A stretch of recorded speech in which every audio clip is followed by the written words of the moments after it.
Hey everybody, what's going on? Hope you guys are doing good. I'm doing all right considering my shoulder, and now it's kind of getting into my thumb a little bit. Got some issues going on, but you know, getting through it. Show must go on, right?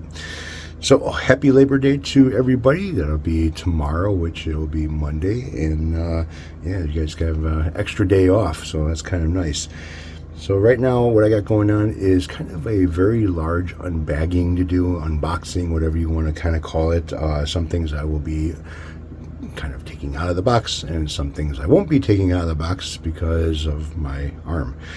Anyways, off to the side over here are some glow-in-the-dark pigments that you can either mix with paint, like clear coat, or you can end up mixing with epoxy resin, you know, something clear, whatever you decide to do, or you can use them for filling inlays and stuff like that. So I've got a variety of packs over here. I've used the pink one here, just different companies. So this is what I've been buying, is the glow in the dark powdered pigments by Lim-Ino. I don't know, I think it's something I got off of eBay or Amazon or somebody, but made in China. These are pretty nice. They actually take the light in, absorb it, and put off a decent glow for a pretty good long time. This one here, which I don't know what is, it's a pink triple glow powder. Really doesn't say who makes it, just gives directions. Yeah, this stuff here really isn't all that great. It glows. It takes a long time for it to kind of absorb. This is good for more of a black light effect than rather a glow in the dark effect. But I use it. I have used it. I saved it. This stuff here works out a lot better, and I have some other stuff that actually works really good too that I'll be showing. So the first unboxing that I'm going to be doing is these little packets right here.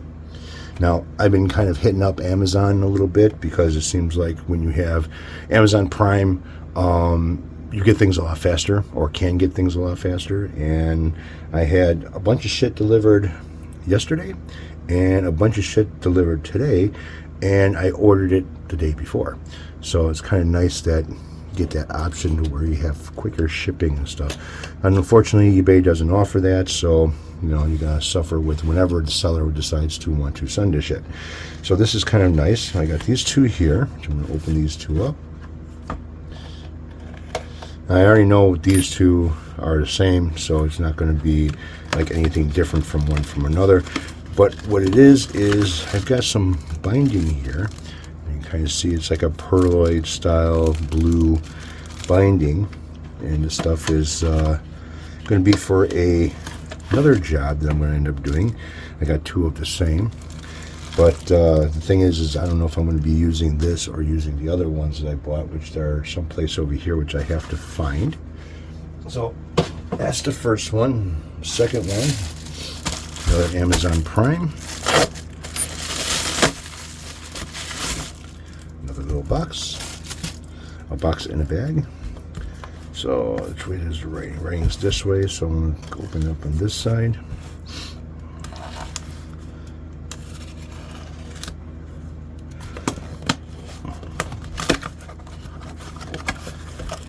Oh yeah, good, that's what this is.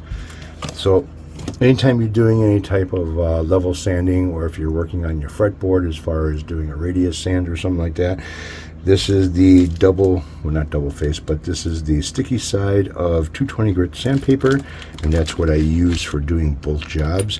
And then I'll go over it again with, you know, some 400, 800, you know, 600, 800, 1500 to get a nice look on a fretboard. That works out pretty good as far as kind of like getting rid of some of those scratches and dents and everything that's in a fretboard. Sanding it works out pretty good. If they're too deep of a dent, adding a little bit of CA glue with some powder like I have here is a lot of fretboard dust, rosewood dust. That stuff works out, comes in very, very handy. Alright, so that's that. Wrong arm. And let's get into this here.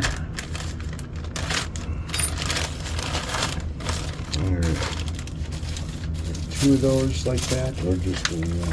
Ooh, two of them. Oh, it's just so far just the one. All right, so let's open this one up. Can't tell what this is just by, you know, what I had the first time. All right, so this is a black, kind of a black pearloid type of a binding that's going to be coming in handy. There should be more of that somewhere.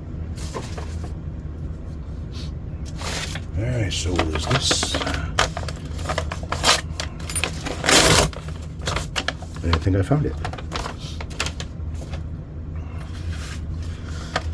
Yeah, on the build that I'm doing right now, as far as the headless, I'm going to get rid of that white binding. I haven't decided exactly what I'm going to do as far as artwork or type of painting on there, but I have a choice of different types of bindings. So this is not in a bag, but you can see it's kind of a pearloid type black. So that'll stay in the box since it's not in a bag. This one probably the same thing. Yep, same thing. So there's the binding. Then I have a lot of white binding that I will be using in the future as well. So what is this?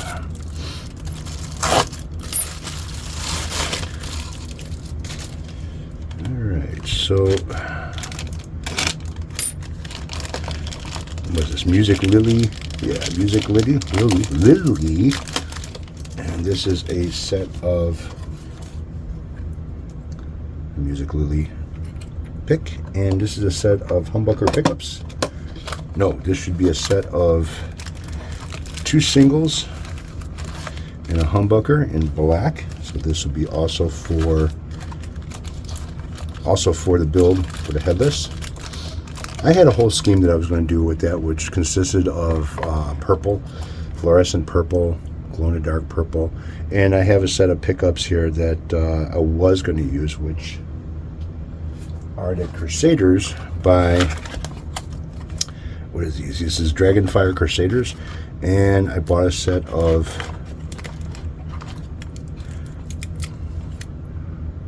purple. I know they look kind of pink, but they're more on the purple side.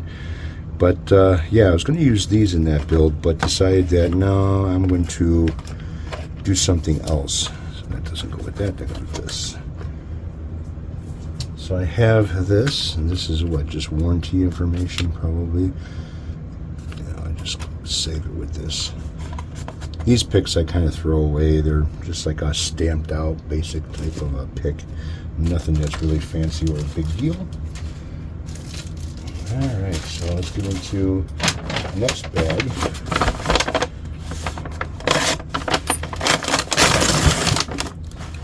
Alright. This is probably more tape because I go through it like water. Or not tape, but sandpaper.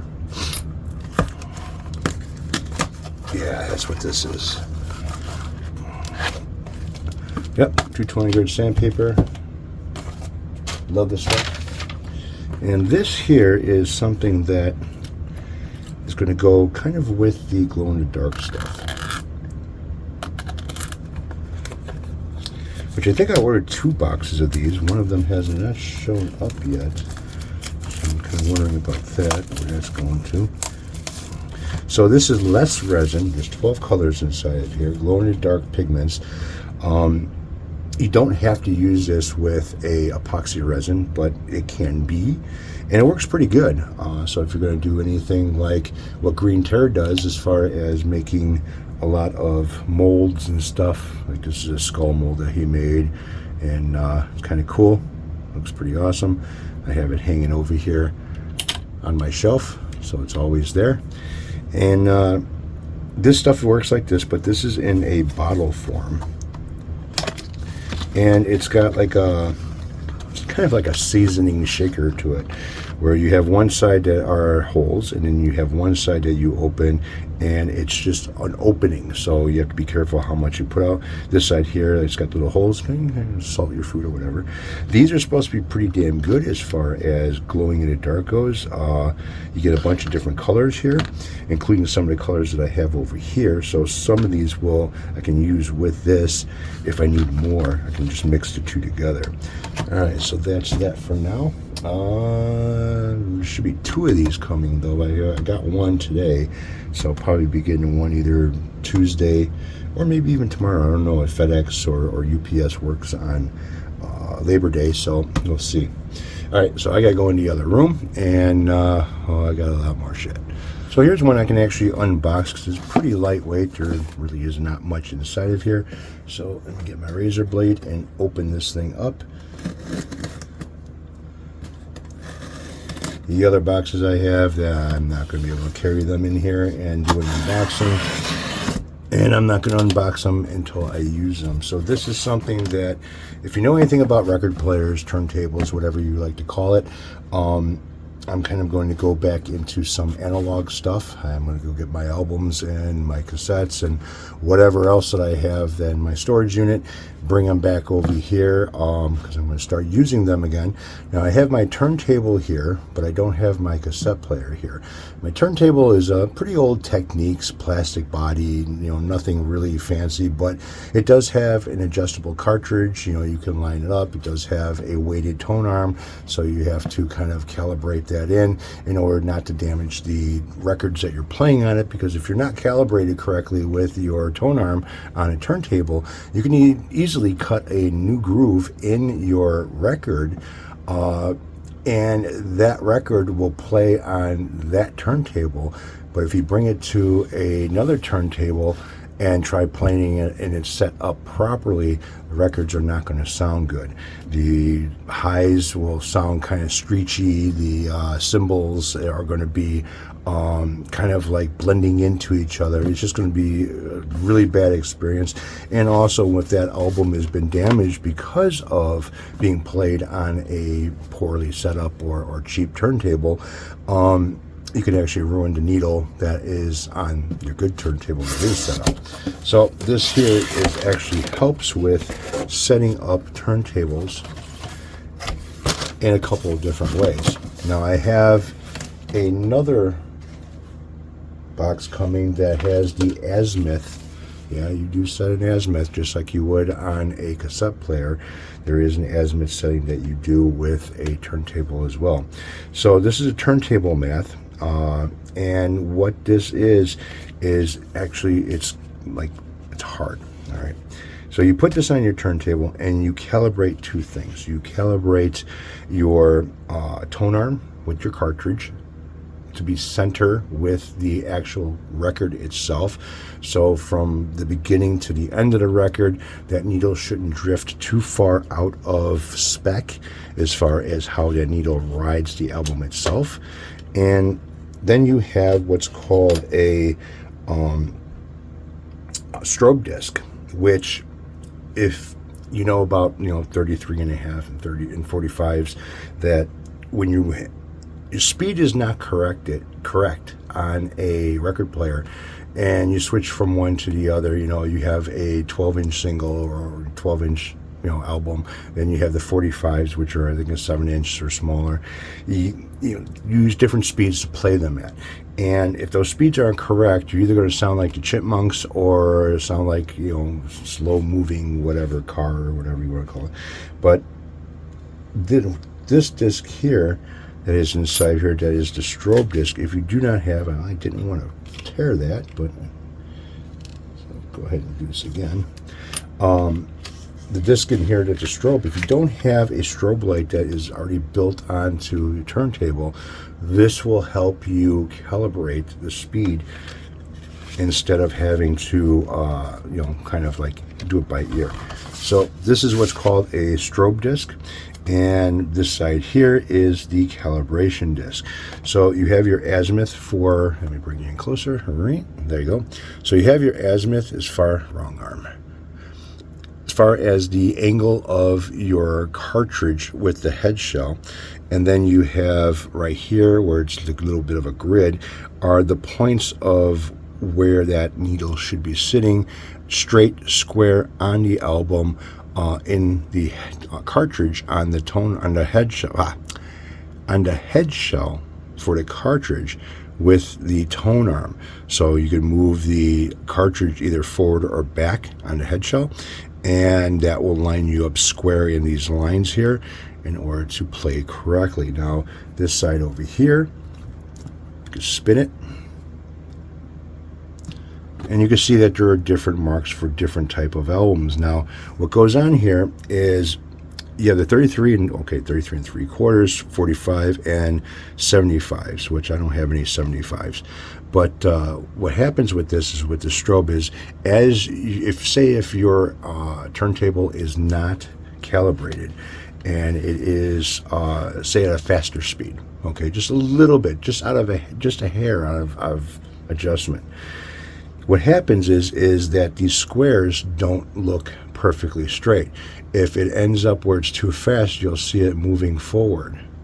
If you see it where it's too slow, it'll be moving slowly backwards, or it could be moving faster backwards or forward. So what you want to do is you want to set this to where it is perfectly still in one spot and not drifting from one side to the other. And then when you switch it over to 33 1/4, then it'll end up doing the same thing where it'll switch from one side to the other side. There is a potentiometer inside of the record player. Sometimes you can get to them on the top of the record player. There might be a little bit of a door, or if you remove the platter that is on the record player, sometimes they're right there and you could adjust them right there. The hard thing about doing it that way is that, well, you have to adjust a little bit at a time, put everything back on, turn the record player back on again, see where you're at, and then keep on doing that adjustment until you get it to where it's perfect. Great tool to have for doing. Now I have different versions of this, and I have what's a mirrored one, which is a little bit difficult to look at because you're seeing the reflection of the head shell through these grooves and stuff, and you're not really seeing these lines very well. Or you can go the paper route, which I don't like the paper route. I'd rather have one. This I can actually leave on the turntable. It's not going to hurt the album or do anything to it. That's why they call it a mat. And it does come with a nice sleeve to put it in, plastic sleeve. Which what you want to do is you want to put the sleeves in this way, and especially with records, you don't want to have a folded end on there, okay? But when you put a record in a sleeve, you want to have it flat like this, and then you could put it in the actual album art case, whatever you want to call that. And you want it to be nice and flat. But you have to see, this is kind of like really, really soft material, so it's going to be a little bit of a bitch to put in here, right? Let's see if I do it this way. Yeah, it still wants to fold. Now these are non-static. Yeah, that's a little bit better. These are non-static, so you won't have any problems with static on your album. You know, if you get static, you kind of hear it, and there you go, nice and flat. Nope. But you want to store your records that way as well too. So when you pull your record out of its case, it's not going to slide out of the sleeve and fall on the floor because the opening is at the top over here. And if you stick it in this way, leaving the sleeve in there, well, anytime you go like this with it, that record's just going to roll out of there. So I don't do it that way. So now I can put this away because I have plans for this in upcoming future. All right, so I could do an unboxing of boxes. Those are for shipping. You kind of see that I do not have a lot of guitars like I used to anymore. And, you know, my cases have dwindled down. I have basically those cases went all the way down the wall to the amp. And there was some cases in front of that case. So I ended up getting rid of a lot of guitars.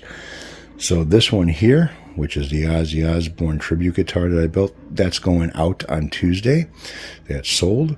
This one here is a ESP LTD, was it an EC1000 Quilted Maple Top Deluxe, and this is the Trans Cherry Red.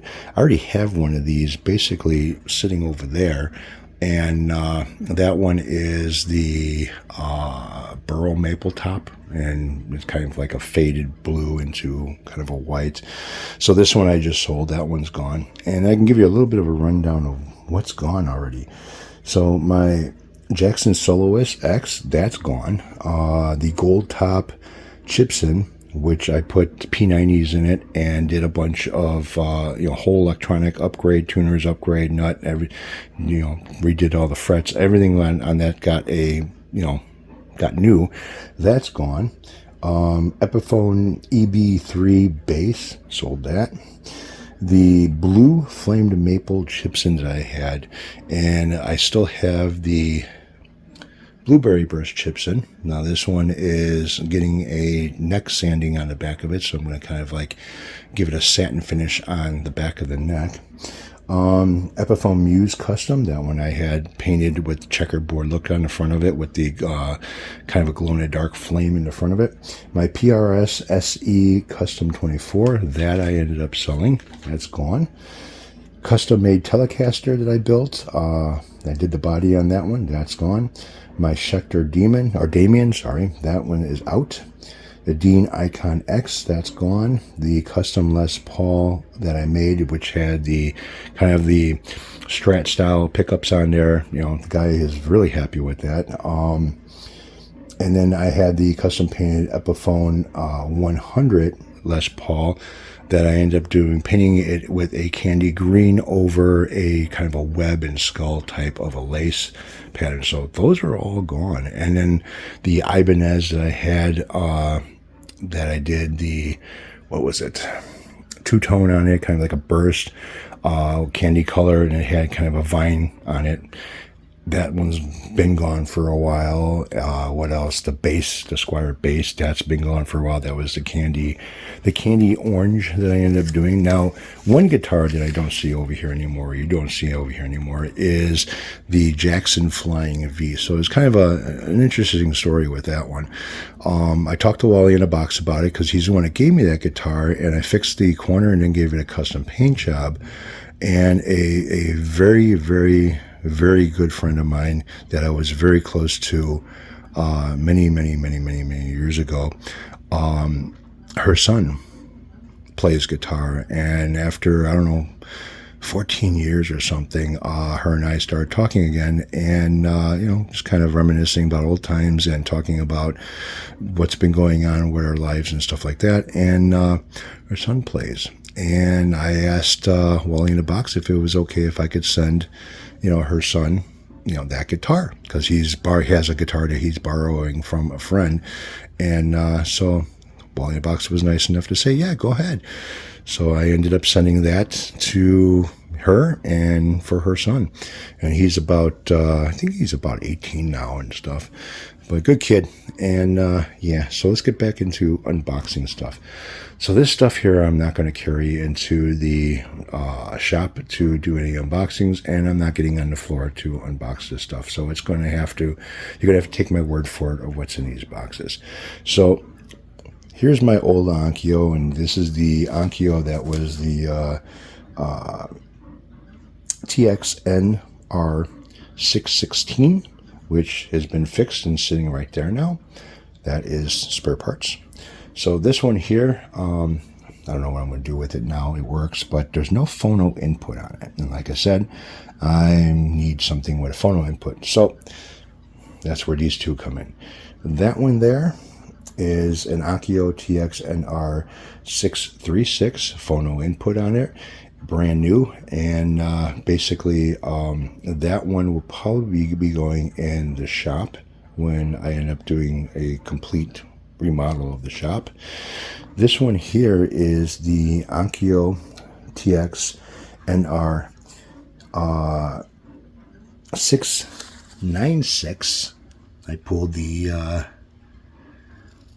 I pulled the packing label out just to make sure so I didn't get the two mixed up.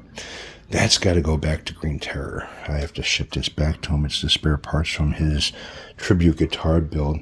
Now, these two boxes over here, I am going to get back into some of my analog stuff. So I have a lot of cassettes, a lot of records, a lot of CDs, which is digital, but I have a lot of tapes and a lot of records. And what's in the first box over here is a JVC TD R611, which I believe that's the single cassette player. It's got a lot of different options on there. It's, I think, a 3-head. It also has a monitor on there, so if you ever do recording, you can actually push the monitor button and listen to what's being recorded onto the tape, make any adjustments if need to be as you're hearing it on the fly. So then I have a TDW 354 over here, which is basically a dual cassette tech, dual auto reverse, and just kind of like a basic kind of a player. So the single player will be going upstairs in the home theater room, along with this one here will be going. This one here will be going in the shop, and I got a turntable coming, and it's not going to be cheapy turntable. And then I have a stereo rack, a shelving unit for stereos that'll be coming. So like I said, I don't want to open up any of these boxes right now. I can't move them. My shoulder is still messed up. So you're going to have to take my word for it or what's in them. And yeah. So should I unbox boxes? Nah.